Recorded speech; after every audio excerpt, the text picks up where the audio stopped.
Welcome to my presentation on the dynamic interactions of language, landscape, and economics/subsistence in Mongolian nomadism. Today I'll be exploring the language, landscapes, and economics of Mongolian nomadic tribes, specifically focusing on the contemporary situation. These factors are intricately connected and continuously impact one another in a dynamic, culturally significant way.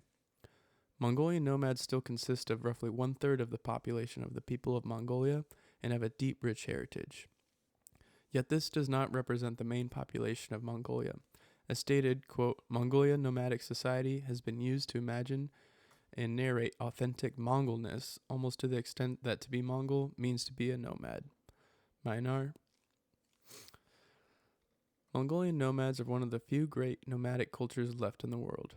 They have relied on their livestock for subsistence and survival in the harsh landscape for centuries, and you can find almost all of the different aspects of their culture are greatly tied to the landscape. Modernization and technologies have changed some factors in the nomadic lifestyle, yet the tradition remains alive today.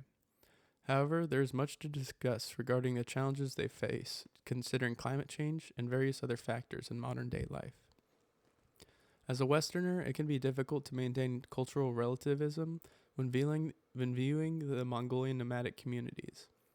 We, as Westerners, typically tend to always attach the history of Mongolian ancestors to the thought of the modern citizen. This can give us false ideas about how people have changed over time. While their history, of course, greatly impacts this nation, it should be held at length when examining the culture of the nomadic society that remains today. The Mongolian language is more than communication with its people. It's a reflection of the landscape. This shows how much the landscape and linguistics ties into their culture in quite a similar fashion to the Inuit tribes in northern Canada. Concerning Chapter 1 from Wade Davis's Shadows in the Sun, while the Mongolians have words for hello and goodbye, unlike the Inuit, typically the first thing that will be shouted while approaching a gyr or tent will be, hold your dog. This phrase has also become a modern-day idiomatic phrase as a greeting whether there are dogs or not. This demonstrates arbitrariness discussed in the textbook perspectives. As a non-native, if somehow fluent, we would not understand the meaning of hold your dog as a greeting. Another aspect of culture of language in the nomadic Mongol life is the kume, or Mongolian throat singing. This is a version of long song where singers extend vowels to produce a song length of roughly 3 to 5 minutes from a verse of only about 7 to 8 words, and typically is used with a rough, powerful, and wide range of vocal projection. This genre developed by herders imitating the sounds of a landscape, whether it be the winds, vast steppe regions, birds, or their livestock. The Mongol nomads fully utilized an open linguistic system. When it came to describing the landscape and its features,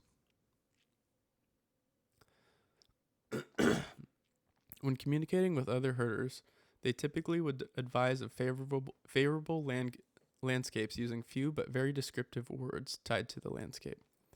This shows a strong feedback loop between the linguistic and landscape of the Mongolian nomads.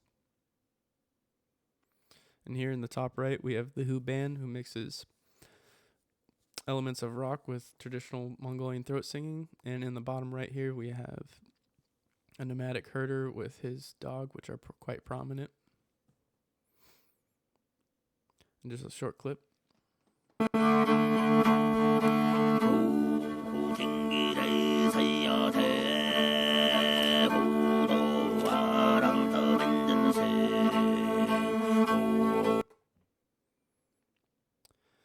As briefly mentioned in the previous slide, the language and music shaped the perception of the nomadic people just as the landscape gave way to the Mongolian people, creating new words for each specific environment, flora, fauna, and condition of each.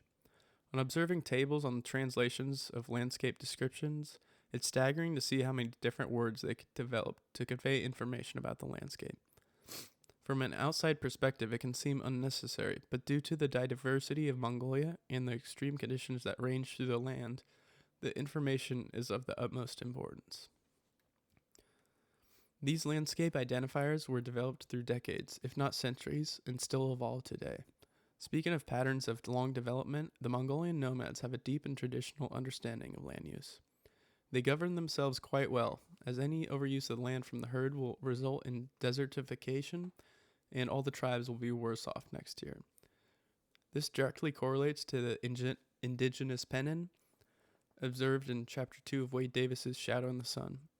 The Pennon is a nomadic tribe in Malaysia, where the Pennon had, quote, invented a way of life lacking the technology to transform the forest.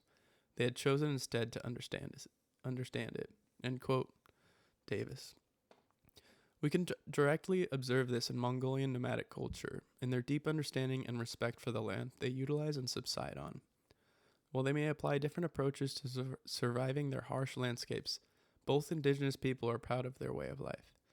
Due to their nomadic lifestyle, the nomads typically travel with gers, or as we Westerners would know, a yurt, or a large form of tent.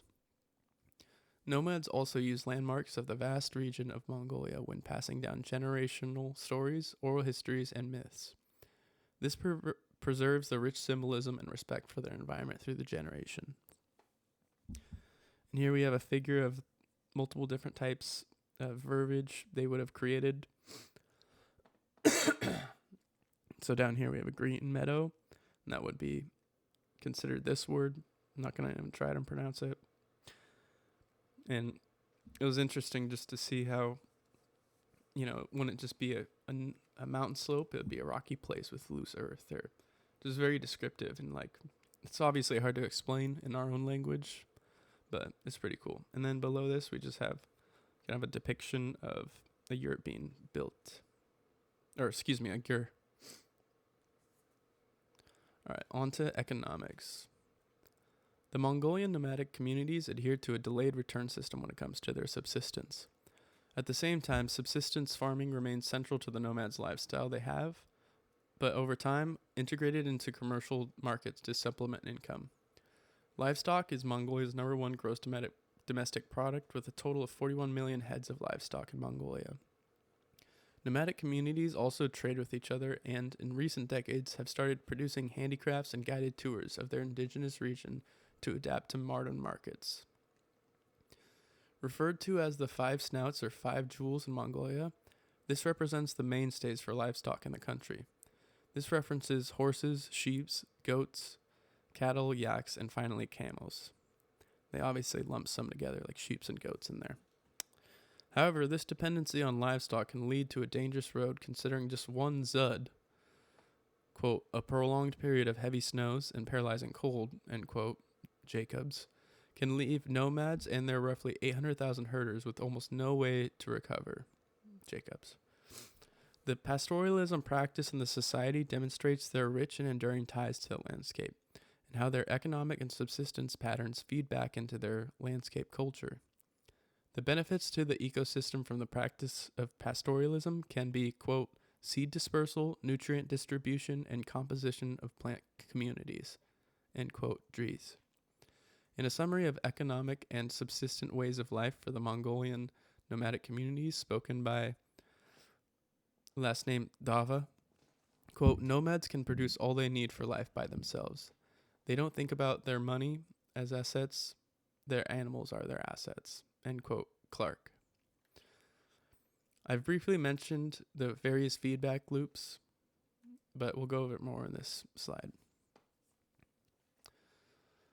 The landscape plays a huge role in Mongolian society. This is reflected in their adaptation of language, which has evolved over centuries to accurately describe the various aspects and conditions of the land. Additionally, we see terms of language for varying conditions of livestock, which can reference a nomad's wealth in the community's eyes. Due to their economy and subsistence revolving around its five jewels of pastoralism, we can observe how the landscape they use to herd and raise the animals directly ties into their respect for the landscape. Thus, we know how these three parts of Mongolian nomadic culture are extensively interwoven into their own culture.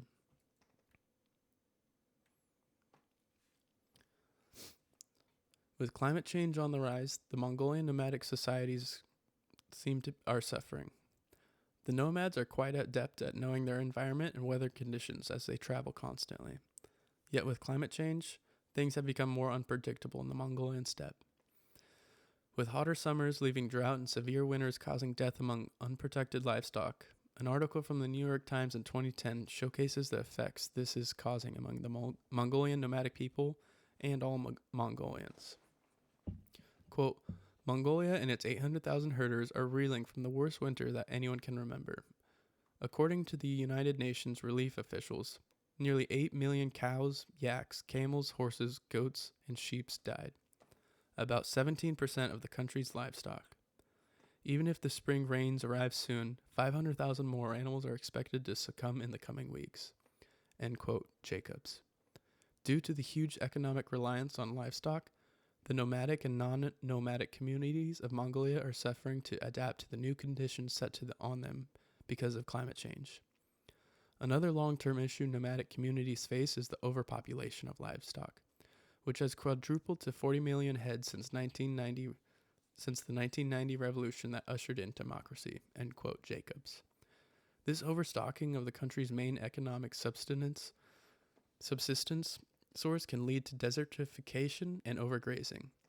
Additionally, due to the price of cashmere increasing over recent decades, the number of goats in the herd has soared dramatically.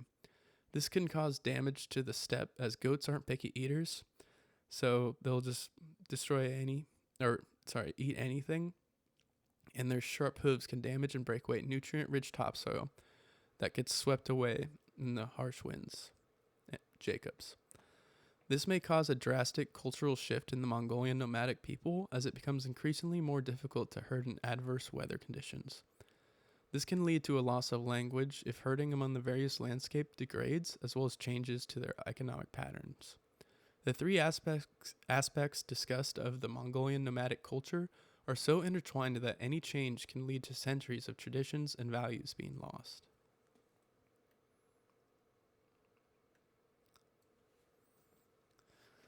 Storytelling is highly regarded in Mongolian culture and, of course, in nomadic communities as well. For my chosen folktale, I found The Frog Who Was a Fool, a Mongolian folktale.